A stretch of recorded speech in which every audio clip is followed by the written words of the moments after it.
Good morning my family, ಎಲ್ಲರೂ ಹೇಗಿದ್ದೀರಿ? ಎಲ್ಲ ಚೆನ್ನಾಗಿದ್ದೀರಾ ಅಂತ ಅಂದ್ಕೊಂಡಿದ್ದೀನಿ. ನಾನು ತುಂಬ ಚೆನ್ನಾಗಿದ್ದೀನಿ. ಯಾರೆಲ್ಲ ನನ್ನ ವೀಡಿಯೋಸ್ ನೋಡ್ತಾ ಇದ್ದೀರಾ ದಯವಿಟ್ಟು ಸಬ್ಸ್ಕ್ರೈಬ್ ಮಾಡ್ಕೊಳ್ಳಿ, ವಿಡಿಯೋ ನೋಡಿ ಸಪೋರ್ಟ್ ಮಾಡಿ. ಇವತ್ತು ಊರಿಗೆ ಹೋಗ್ತಾ ಇದ್ದೆ.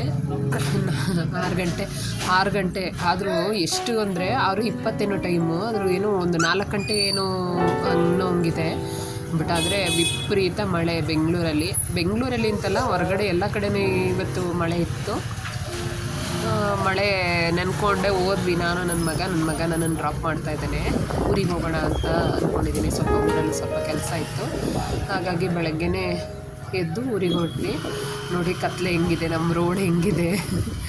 ನನಗೆ ಆಮೇಲೆ ಅವನದೇ ಚಿಂತೆ, ರಿಟರ್ನ್ ಒಬ್ಬನೇ ಬರಬೇಕಲ್ಲ, ಒಬ್ಬನೇ ಇರಬೇಕಲ್ಲ, ಏನು ಮಾಡ್ತಾನೆ ಅಂತೇಳಿ. ಆದರೂ ಏನು 6:30 ಆಗಿತ್ತಲ್ಲ, ಹೇಳ್ಕೊಂಡು ಹೋದ್ವಿ.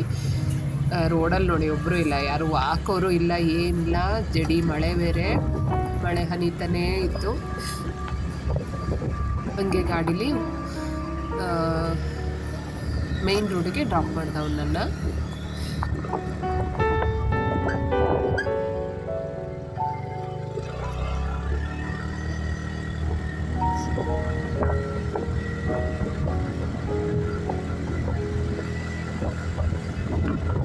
ಈ ವೆದರ್ಗೆ ಏನಾಗಿದೆ ಅಂತ ಗೊತ್ತಾಗಲ್ಲ. ಒಂದೊಂದ್ಸತಿ ಒಬ್ಬರ ಮುಖ ಒಬ್ರು ಕಾಣ್ದಿರೋಷ್ಟು ಹಿಮ. ಒಂದೊಂದ್ಸತಿ ಸಂಡೇ ಆಗಿರೋದ್ರಿಂದ ಏನು ಜನ ಅಂತೀರಾ ಬಸ್ ಸ್ಟ್ಯಾಂಡಲ್ಲಿ. ಈ ಮಳೆಗೂ ಅದಕ್ಕೂ ತುಂಬ ಜನ. KSRTC ಬಸ್ ಒಂದು ನಿಲ್ಲಿಸ್ತಾ ಇಲ್ಲ, ಒಂದೇ ಒಂದು ಬಸ್ನೂ ನಿಲ್ಲಿಸ್ತಾ ಇಲ್ಲ. ಸಖತ್ತು ರೆಶ್ಶು, ಎಲ್ಲ ಬಸ್ಗಳು ರೆಶ್ಶು. ಈ ಪಾಪ ಸುಮಾರು ಜನ ಮಕ್ಕಳು ಮರಿ ಎಲ್ಲನೂ ಇಟ್ಕೊಂಡು. ನಮ್ಮೂರಿಗೆ ಸಿವಿಲ್ ಬಸ್ ನಾನು ನೋಡೇ ಇರಲಿಲ್ಲ. ಒಂದು ಸರ್ತಿನೂ ನಮ್ಮ ಕಡೆ ಸಿವಿಲ್ ಬಸ್ಸು ಈ ಥರದ್ದು ಪ್ರೈವೇಟ್ ಬಸ್ಗೆ ಹೋಗಿದ್ದೆ ನೋಡಿರಲಿಲ್ಲ ನಾನು ಇಷ್ಟು ವರ್ಷದಲ್ಲಿ. ಈ ಸಾರಿನೇ ಈ ಬಸ್ ನೋಡಿದ್ದು ನಾನು. ಈ ಬಸ್ಸು ನಮ್ಮ ಕಡೆಗೂ ಹೋಗುತ್ತೆ ಅಂಥೇಳಿ ಚೆನ್ನಾಗಿತ್ತು ಒಂಥರ ಟ್ರಾವೆಲ್ಲು. ಬಟ್ ಇದು ಬಸ್ಸು ಫ್ರೀ ಟಿಕೆಟು ಅಂಥೇಳಿ ರಾಶಿ ಜನ. ಅದರೊಳಗೆ ಹೋಗೋಕ್ಕಿಂತ ಇವರೇ ಜಾಸ್ತಿ ತೊಗೊಳ್ಳಿಲ್ಲ. ಎಷ್ಟು 360 ತೊಗೊಂಡ್ರು ಅಂದ್ಕೊತೀನಿ. ಇಬ್ಬರಿಂದ ನಾನು ಇಬ್ಬರಿಂದ ಹೋಗೋಕ್ಕೆ ಅಷ್ಟಾಯಿತು. ಮಳೆ ಮಾತ್ರ ಬರ್ತಾನೆ ಇತ್ತು. ಪಾಪ ಡ್ರೈವರ್ ಅದನ್ನು ಗ್ಲಾಸ್ ಮಾಡಿಸೋದು ಗೊತ್ತಿಲ್ಲ ನನಗೆ. ಅದನ್ನು ಆನ್ ಮಾಡೋದು ಹೋಗೋದೇ ಬೈಕ್ ಅಂತಲೇ ಇದ್ರು. ಏನು ಮಳೆಪ್ಪ, ಏನು ಯಾವಾಗಲೂ ಬರುತ್ತೆ. ರಾತ್ರಿ ನಿನ್ನೆನೂ ನಾವು ಗೆಸ್ಸೇ ಮಾಡಿರಲಿಲ್ಲ, ಇವತ್ತಾಗಲೇ ಮಳೆ ಬರ್ತಾಯಿದೆ. ಮೋಡ ಇಲ್ಲ, ಏನಿಲ್ಲ. ಮಳೆ ಜಾಸ್ತಿ ಸರಿ ಅಂತ ಹೇಳಿ ಕೆಲವು ಸತಿ ಜೀವನ ಒಂದೊಂದ್ಸತಿ ಏನನ್ಸುತ್ತೆ ಅಂತಂದರೆ ಡಿಪೆಂಡ್ ಆಗ್ಬಿಟ್ಟಿರ್ತೀವಿ ನಾವು ಕೆಲವೊಂದು ವಿಷಯಗಳಲ್ಲಿ. ಆವಾಗ ಅವರಿಲ್ದೇ ಬದುಕ್ಬೋದು, ಅವರಿಲ್ದೇನೂ ನಾವು ಜೀವನ ಮಾಡ್ಬೋದು ಅಂತ ಅಂದ್ಕೊಳ್ಳೋದು ಇಂಡಿಪೆಂಡೆಂಟ್ ಆದಾಗ ಮಾತ್ರ.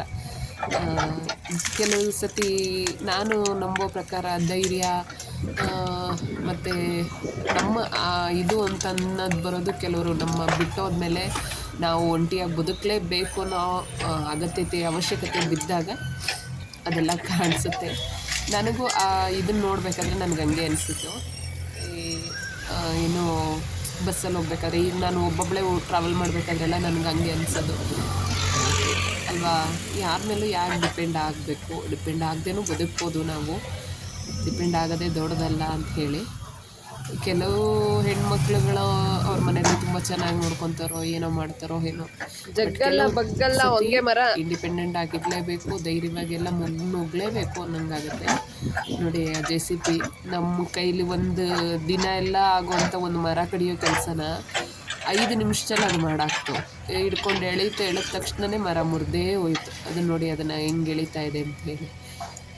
ಪೂರ್ತಿ ಹೈವೇ ಪಕ್ಕದಲ್ಲೇ ಇದೆ ನಮ್ಮದು ಜಮೀನು. ಅಣ್ಣ ನಾನು ಕ್ಲೀನ್ ಮಾಡಿಸೋಣ ಅದು ಸ್ವಲ್ಪ ಮಾರಿದ್ವಿ, ಹಾಗಾಗಿ ಅವ್ರಿಗೆ ಸರ್ವೆ ಮಾಡಿಕೊಡ್ಬೇಕು.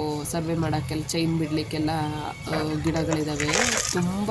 ಅಲ್ಲಿ ಒಳಗಡೆ ಹೋಗೋಕ್ಕಾಗಲ್ಲ, ಅದಕ್ಕೆ ಸರಿ ಅಂತ ಅವ್ರಿಗೆ ಮಾಡಿಕೊಡೋಣ, ಒಂಚೂರು ಕ್ಲೀನ್ ಮಾಡಿಸ್ಕೊಡೋಣ ಅಂತೇಳಿ ಹೋಗಿದ್ವಿ ಇವತ್ತು. ಅವರು ಅಲ್ಲಿಂದ ಬೇರೆ ಕಡೆಯಿಂದ ಬರೋದು, ನಾನು ಬೇರೆ ಕಡೆಯಿಂದ ಹೋಗಿ ಅಲ್ಲಿಂದ ಹೋದ್ವಿ. ಚೆನ್ನಾಗಿತ್ತು. ತುಂಬ ದಿನಗಳಾದಮೇಲೆ ನಮ್ಮೂರು ನಾನು ನೋಡಿದ್ದು. ಹತ್ತತ್ರ 4 ವರ್ಷನೇ ಆಯ್ತು ನಮ್ಮೂರಿಗೆ ನಾನು ಹೋಗೇ ಇರಲಿಲ್ಲ. 4 ವರ್ಷದ ಮೇಲೆ ಇವತ್ತು ಹೋಗಿದ್ದು. ಏನೋ ಒಂಥರ ಖುಷಿ. ಅಂದರೆ ಎಲ್ಲರ ಮನೇಲೂ ಕರೀತಾರೆ, ಎಲ್ಲರ ಮನೇಲೂ ಅಯ್ಯೋ ಏನೋ ಒಂದು 7-8 ಸಾರಿ ಟೀ ಕುಡ್ದಿದ್ದೀನೇನೋ ನಾನು. ಎಲ್ಲರ ಮನೇಲಿ ಕುತ್ಕೊಳ್ಳಮ್ಮ, ಕುತ್ಕೊಳ್ಳವ್ವ, ಕುತ್ಕೊಳ್ಳವ್ವ, ಟೀ ಕುಡಿ. ಚಂದ ಅಲ್ಲ ಹಳ್ಳಿ ವಾತಾವರಣ, ಹಳ್ಳಿ ಜನ ಎಷ್ಟು ಚಂದ. ಇದು ನೋಡಿ ನಮ್ಮ ಜಾಗ. ಈ ಜಾಗದಲ್ಲಿ ತೆಂಗಿನ ಮರ ಇದ್ದಾವೆ, ಬಟ್ ಆದರೆ ಒಂದು ದಿವ್ಸಕ್ಕೂ ನಾವು ತೆಂಗಿನಕಾಯಿ ಕಿತ್ಕೊಳ್ಳಿಲ್ಲ. ಕೆರೆ ನೋಡಿ ನಮ್ಮ ಜಾಗಕ್ಕೆ ಹೆಂಗೆ ಕಾಣಿಸುತ್ತೆ ಅಂತಂದರೆ ತುಂಬ ಇದಿದೆ ಅಲ್ಲಿ. ಕಾಲಿಟ್ರೆ ಸಾಕು ಒಳಗಡೆ ಹೋಗ್ತಾರಲ್ಲ, ಅದೇನೋ ಪುಸಿನೋ ಏನೋ ಅಂತಾರೆ, ಅದನ್ನು ನನಗೆ ಅದ್ರ ಬಗ್ಗೆ ಗೊತ್ತಿಲ್ಲ. ಅದಿದೆ ನೋಡಿ ದೇವಸ್ಥಾನದ ಪಕ್ಕದಲ್ಲೇ ನಮ್ಮ ತೋಟ. ಬಟ್ ನೋಡ್ಕೊಳ್ಳೋರಿಲ್ಲ, ಯಾರೂ ಇಲ್ಲ. ಅದು ಪಾಳು ಬಿದ್ದಿದೆ.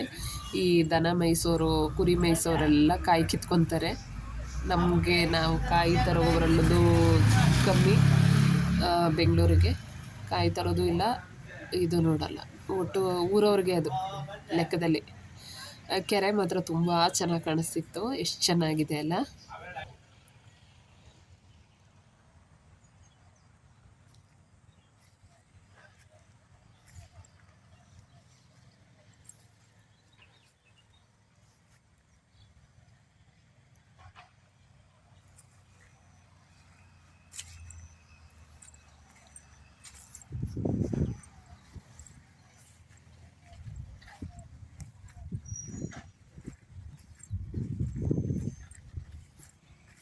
ಈ ತೋಟದಲ್ಲೂ ನನ್ನ ತುಂಬ ನೆನಪುಗಳಿದೆ.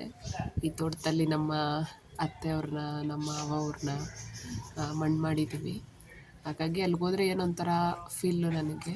ಸುಮಾರು ಹೊತ್ತು ಒಬ್ಬಳೇ ಕೂತಿರ್ತೀನಿ ನಾನಲ್ಲಿ. ಸುಮಾರು ಹೊತ್ತು ಕೂತ್ಕೊಂಡು ಸ್ವಲ್ಪ ರಿಲ್ಯಾಕ್ಸ್ ಮಾಡಿಕೊಂಡು, ಕೆಲವು ಒಳ್ಳೆ ನೆನಪುಗಳು ಅವನ್ನೆಲ್ಲ ಮೆಲುಕು ಹಾಕಿದಾಗ ಅವತ್ತು ಖುಷಿ ಇರೋ ನೆನಪು ಇವತ್ತು ಅಳು ತರಿಸುತ್ತೆ.